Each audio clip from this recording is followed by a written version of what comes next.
네, 오늘 미증시로 화려하게 달군 이슈들 어떤 것들이 있을까요? 이항영의 월가이드 함께합니다. MTN 이항영 의원 나오셨습니다. 안녕하십니까? 네, 새벽 너무 춥네요. 네. 예, 새벽 방송은 제 깜깜한 새벽이 참 매섭습니다. 네. 예. 이번 주에 이제 동지 있는데요. 예, 인사이트 보기 전에요. 아니, 비트코인이 10만 달러 돌파한 이후에 잠깐 주춤하는 것 싶더니 장중 10만 8천 달러, 와, 11만 달러까지 가겠죠?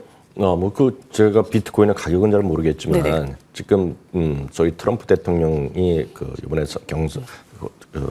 선거에서 승리한 이후에 상당히 좀 모멘텀을 받고 있는 건 사실입니다. 그리고 결국은 기존부터 저희 가상화폐에 대한 시장에 대한 우호적인 시각이 있었고요. 그 관련된 인물들이 계속해서 지금 주요 포스트를 좀 맡을 것으로 예상되는 그런 시점에서 좀 더 관전 포인트를 갖고 대응하시면 될 것 같다는 생각하고 있습니다. 그렇군요. 그러니까 관련된 인물들과 이제 국가들이 많이 좀 늘어나고 있음으로써 계속 좀 살펴봐야 된다라는 시각이 많습니다. 자, 오늘의 인사이트 살펴봅니다. 2025년 장밋빛 전망 속에 유의할 점은입니다. 그렇죠. 내년에 미국 증시의 전망이 참 좋습니다. 그 안에서 우리가 유의할 점도 꼭 살펴보고 가시죠. 네, 오늘은 이제 3대 지수가 오늘 좀 모두 예. 조금씩 내려갔습니다. 특히 다우지수는 9일 연속 하락하면서요. 전체적인 분위기가 약간 가라앉고 있는 건 사실인데요. 그럼에도 불구하고 여러분들 좋아하시는 테슬라 이런 것들을 사상 저가 갖고 있고요. 물론 엔비디아는 좀 쉬고 있지만요. 여하튼 전체적인 장밋빛 시각은 분명히 밝다라고 보셔야 되겠는데요. 12월 16일 현재요. 월가의 2025년 증시 전망이 나온 거를 제가 한번 집계해 봤더니 최고는 오펜하이머에서 7,100까지 제시하고 있고요. 최저는 UBS에서 6,400을 제시하고 있습니다. 평균 한 6,600포인트 정도 되고 있는데요. 6,600포인트만 하더라도 현재 지수 대비 한 8% 조금 넘는 9% 모자란 8, 9%의 상승을 얘기를 하고 있는데 이 정도면 상당히 높게 제시하는 겁니다. 이제 미국 주식을 오래 하셨던 분은 이게 이해가 되실 텐데 한국 주식을 주로 하셨던 분들은 상당히 항상 장밋빛 전망이 많습니다. 웬만하면 15% 이상 올라간다는 얘기를 하고 있는데 미국은 꼭 그렇지 않은데요. 작년에는요. 이게 목표 지수의 평균이 한 4, 5%밖에 남지 않았습니다. 그럼에도 불구하고 지금 20% 이상 상승했기 때문에 일부에서 얘기하는 8, 9% 수익 내려고 누가 주식 투자하냐 이런 것들은 한국에서는 어떨지 모르겠지만 미국 주식 하실 때는 그런 생각 자체가 의미가 없다라고 먼저 좀 말씀드리고 싶습니다. 그렇지만 여전히요 시장에 대해서 불안 요인은 존재하고 있는데요. 이 불안 요인 같은 경우를 내피셜로 얘기하는 건 의미가 없기 때문에 이런 것들 계속 조사하는 기관이 있습니다. 이것도 정기적으로 조사하는 기관이 있는데 바로 도이치뱅크가 그런 증권사 기관 중에 하나가 되겠는데요. 도이치뱅크는요 매년 실시하는 연말 시장 전망을 하고 있는데 이들한테 물어보는 겁니다. 네가 생각하는 내년도에 불안 요인을 적으라 그랬는데 이거 작기 때문에 제가 그냥 표를 이미지만 보여드린 거고 어떤 얘기를 했는지 작년보다 뭐가 달라졌는지 얘기하냐면 위에 서너 개만 집중해서 보시면 좋겠는데요. 작년에 랭킹에 전혀 들지도 않았던 거라고 보셔야 되겠는데요. 이사와저 저 아래쪽에 있던 건데요. 소위 글로벌 무역 전쟁이 지금 탑으로 올라서 있습니다. 그만큼 지금 트럼프 대통령 당선 이후에 전 세계가 걱정들을 하고 있고 그것이 월가에서 보는 사람들도 가장 걱정하는 문제다라고 보셔야 되겠고요. 두 번째는 소위 AI 밸류에이션, 그래서 기술주가 지금 계속 올라가고 있는 거 아닙니까? 나스닥 이렇게 사상치 효과 행진을 계속하고 있고 오늘 같은 경우에도 테슬라가 올라가고 이런 것들, 애플 오늘도 사상치 효과 이런 거 가는 것들, 알파벳이 오늘 사상치 효과 갔다 오는 거 이런 것들이 모두 결국 AI에 대한 밸류에이션은 이런 것들이 좀 비쌀 수 있다라는 얘기를 하는 사람들이 분명히 있다는 것입니다. 이것이 소위 정확히 얘기하면 AI의 과열 이런 것이 두 번째로 올라와 있다라고 보셔야 되겠고요. 세 번째는 인플레이션이 이제 우려가 된다는 얘기죠. 최근 들어서 이제 인플레이션이 다시 하락세가 멈추고 다시 좀 반등할 수 있다. 그러다 보니 내년도 금리 인상이 인하 횟수가 한 3번 내지 4번이었는데 내일 점도표가 하나 나온 날인데요. 어떻게 바뀔지 모른다는 걱정거리가 있다는 거죠. 더 쉽게 얘기하면 금리의 충격적인 인상 가능성 이런 것들도 분명히 걱정하고 있다는 얘기가 되겠고요. 다음에 늘상 나오는 얘기지만 중동 지역의 분쟁 그리고 미국 경제의 하드랜딩 쉽게 해서 리세션 이런 것들에 대한 걱정을 하는 사람들이 여전히 있다라고 보셔야 되겠고요. 특히 러시아나 우크라이나 사태가 좀 해결될 거라고 믿고 있지만 또 이게 또 확산될 수도 있다는 거죠. 이런 것들이 여전히 1위에서 5위권 정도를 유지하고 있다라고 보셔야 되겠습니다. 참고적으로요, 내년도에 S&P 500의 전체적인 평균의 상승 전망은 말씀드렸다시피 5.2%입니다. 6,100에서 6,400 정도 하면 도이치방크는 5.2%를 보고 있고 매그세븐은 6.8%를 제시하고 있기 때문에 이들 도이치방크도 매그세븐이 S&P 500보다는 이길 수 있다라고 보셔야 되겠습니다. 다음은 다시 한번 내년도 주식시장을 대비한 여러분들의 마음가짐, 기본적인 시각의 틀을 한번 다시 한번 정리해 드리겠는데요. 내년도는 초격차의 해소라고 저는 이해를 하고 있습니다. 최근에 엔비디아가 약간 쉬는 것도 마찬가지라고 보고 있거든요. 작년 초부터 올해까지 워낙 달려왔기 때문에 상대적으로 좀 쉬고 있고 다른 것들, 매그세븐 주식 중에서도 다른 것들이 올라가는 거거든요. 지금보다는 조금만 더 분산 투자하시면 되겠고요. 가장 쉽게 하는 분산 투자는 역시 S&P 500이나 나스닥 100 이런 지수 투자를 하는 것이 가장 여러분들이 쉽게 할 수 있는 그런 편안한 것이라고 보셔야 되겠고요. 이미 이 방송을 보신 분들은 성장주 위주로 많이 하고 있을 거라고 제가 짐작을 하고 있는데요. 네네. 그런 분들은 어제도 말씀드렸다시피 밸류를 중시하는 스파이V라든가요. 그리고 모트, MOAT, 경제적 해자를 집중적으로 추구하는 그런 종목들입니다. 그리고 성장은 성장인데 상대적으로 비싸지 않은 성장주로 모아놓은 것이 SPGP라는 ETF가 있는데요. 이런 것들을 갖고 여러분들 좀 대응하시는 것이 좋지 않을까라는 생각 전해드립니다. 예, 내년에 이제 2025년에 장밋빛 전망이 이제 가득한데 미증시에서 어떤 잠재적인 불안 요인이 있는가 순위들을 쫙 살펴봤습니다. 저 순위 하단에 있다가 1위로 올라온 게 글로벌 무역 전쟁, 예, 트럼프가 온다, 그가 온다, 예, 이거네요. 네. 근데 오늘 다우지수 9일째 하락이잖아요. 그게 뭐 46년 만에 최장 기간의 하락인데 뭐 괜찮나요? 어제도 말씀드렸다시피 늘상 말씀은 주식 올라갔다 내려갔다 올랐다 내려갔다 하는 건데요. 지금 여러분들 기억을 못 하셔서 그렇죠. 올해 한 5, 6월까지는요. 또 다우지수가 제일 많이 올랐었어. 네. 다우지수가 11일 연속 올라서 사상 최대 기록이다. 뭐 이런 얘기를 했었거든요. 주식은 늘상 올랐다 내려갔다 올라갔다 내려갔다 하는 것이 되겠고요. 다우지수는 상징적인 의미겠지만 미국 시장을 정확히 반영하는 건 아닙니다. 왜냐하면 30개 주식에 쉽게 얘기해서 산술 평균으로 하는 거기 때문에 의미가 약간 퇴색되어 있대 보셔야 되겠고요.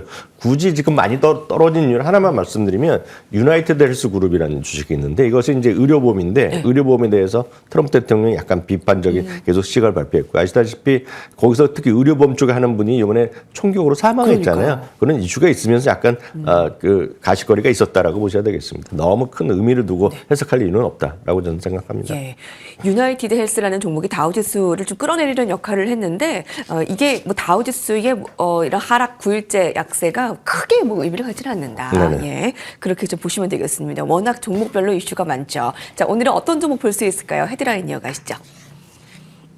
CNBC가 보도했습니다. 웨이모의 로보택시. 로보택시 하면 테슬라 아니야? 하는데 이제 구글 알파벳의 웨이모가 일본 도쿄에서 로보택시 이제 시범 택시를 개최합니다. 이제 계획 시행합니다. 글로벌 확장을 향한 회사의 첫 번째 단계라는데 어떤 의미를 가질까요?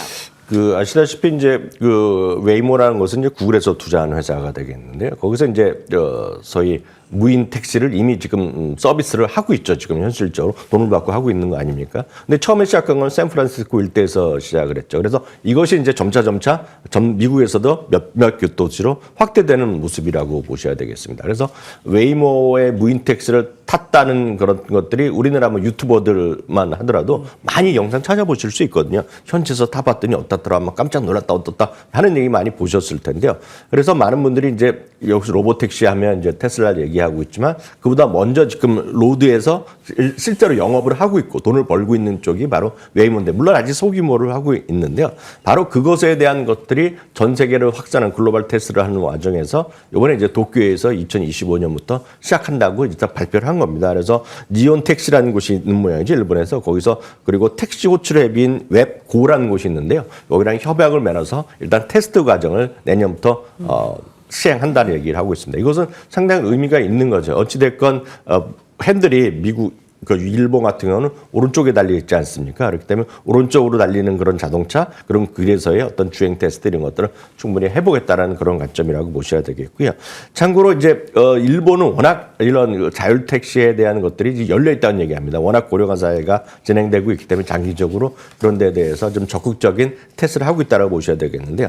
하나 더 그림 하나를 제가 준비해봤는데 이것은 샌프란시스코 지역에서 지금 웨이모가 다닐 수 있는 길의 지형이 있는데요. 거기서의 점유율입니다. 쉽게 얘기해서 택시가 아니라 우리 자동차 공유의 서비스 있는 거죠. 대표적인 것이 우버랑 리프트랑 웨이모의 그 지역에서의 점유율인데요. 우버 같은 건 여전히 1등을 하고 있는데요. 지금 리프트를 넘어서는 모습을 웨이모가 보여주고 있는 겁니다. 그만큼 웨이모가 상당히 지금 발빠르게 움직이고 있다라고 보셔야 되겠고 이걸 굳이 보여드리는 이유가 이것 때문에 구글이 얼마만큼 주가 올라간다. 이건 아직 먼 얘기가 되겠지만 결국 이런 것들이 세상이 점차 지금 세상에 지금 현실적으로 들어오고 있는 것이다라고 보셔야 되겠습니다. 참고적으로 알파벳은 오늘도 사상체 효과를 갖다가 네. 오늘 약보합으로 마감됐습니다. 예. 알파벳은 장중에 사상 최고가를 찍고 이제 약보합에 거래를 마쳤는데 자, 구글 알파벳 주가 흐름 계속 향방 좀 면밀하게 살펴보시기 바라겠습니다. 자율주행 기술 계속 내년에도 봐야 되는 거죠. 신사업으로요. 자, 다음 헤드라인 이어가겠습니다. 지금이라도 사도 돼요? 라는 질문을 가장 많이 받는 종목이 요새 뭔지 아세요, 여러분? 네, 테슬라입니다. 테슬라라고 합니다. 엔비디아도 쉬고 애플은 또 최고가. 근데 더 관심 있는 건 테슬라. 예, 테슬라가 이제 미주증권이 너무 대단한 거 아닙니까? 200달러대에서 500달러대로 목표가를 올려잡은 거는요? 그러니까요. 지금 어저께는 이제 그 주말에는 외도시의 데나이비스가요 400에서 510으로 올려놨고 블리케이스는 이제 600달러 이상을 제시했는데요. 오늘 미주증권에서 투자기는 올려놨습니다. 중립에서로 매수를 올려놨고요. 목표 주가를 말씀하셨던 대로 200달러대, 정확히는 285달러에서 525달러까지 올려놨는데요. 결국은 AI랑 자율주행 이런 것들이 만나면서 결국은 이 시장이 커질 수 있고 결국 여기서도 얘기하는 거가 트럼프 대통령 시대의 어떤 정책적 지원이 분명히 훈풍을 불어들이면서 주가의 가치를 올릴 수 있다. 뭐 그런 얘기는 하는 거라고 보셔야 되겠는데요. 참고적으로 로이터 통신이 했던 얘기를 잠시 전해드리면 로이터에서 단독으로 했던 얘기인데요. 트럼프 대통령의 새 행정부에 대해서요. 자동차 제조업체가 자율주행 또는 자율주행 서비스 시스템 관련해서 테스트를 하다가 이제 사고가 날 거 아닙니까? 사고가 나면 지금까지는 도로교통안전부에 의무적으로 충돌 사고를 보고하라고 했는데 이거를 철회하는 것을 권고했다고 하는 거죠. 그래서 결국은 많은 사고가 분명히 나긴 나는데 이것들 사고 날 때마다 찜찜하고 이럴 텐데 이게 뭐가 좋은지 모르겠으나 이런 것에 대한 권고 소식까지 났기 때문에 바로 이런 것들이 결국은 주식시장에서의 훈풍을 부는 또 하나의 요인이라고 보셔야 되겠고요. 앞서 많은 분들이 이제 엔비디아만 얘기하다가 이제는 또 테슬라만 얘기하고 있는데 늘 얘기하지만 그냥 A가 좋으냐 B가 좋으냐 이런 식으로 접근하면 한도 끝도 없는 게 미국 주식이기 때문에 여러분들 좋아하는 주식을 꾸준히 갖고 가면서 조금씩 늘려나가는 그런 아주 단순하면서도 정말 쉬운 그런 투자 전략이 미국 주식에 맞다라고 보시면 되겠습니다. 네, 뉴욕 증시에서 참 계속 달리는 게 테슬라. 그래서 테슬라 살펴봤습니다. 자, 이어서 살펴보겠습니다. CNBC가 보도했는데요. 여전히 저렴한 주식이 있다. 그게 뭔가요? 네, 이들을 그 저렴 주식이라면 그냥 객관적으로 얘기하는 거에서 이제 소팅을 해본 것인데요. CNBC에서요. 12개월 실적 기준 PR이 소속이 속해 있는 섹터라든가 소속돼 있는 산업 대비 일단 저렴해야 되겠고요. 목표 주가 대비 당연히 저렴해야 되겠고요. 그러면서도 주가 최근에 떨어진 것이 아니라 최근 한 달 동안 주가가 최소한 5% 올라서 주가가 살아있는 그런 것들을 10종목을 뽑아놨던 것들이 표를 보여드리면 윌리조트라든가 유나이티드 에어항공 그리고 오토존 이런 것들이 10종목이 되겠는데요. 이 중에서 나중에 참고해서 하나씩 보시면 되겠고요. 참고적으로 여기 시청자분들 익숙할 만한 것들이 윌리조트 같은 경우죠. 대표적인 라스베가스에 있는 호텔 체인이 되겠고요. 다음은 오토존입니다. 그리고 어도비 그리고 코치로라는 브랜드를 갖고 있는 거죠. 그리고 테이퍼스트리, 그리고 올타 뷰티, 그리고 랄프 로렌 등이 여기 포함되어 있다는 정도 참고하시면 좋겠습니다. 네. 낙관론 미국 증시 속에 아직 저렴한 종목이 있다. 그 기준이 있고요. 그 기준에 부합하는 종목이 한 10종목 있네요. 살펴봤습니다. 꾸준한 경청으로도 투자의 기쁨이 오늘 시청자님의 의견 감사합니다. 이항영 위원님과 함께했습니다.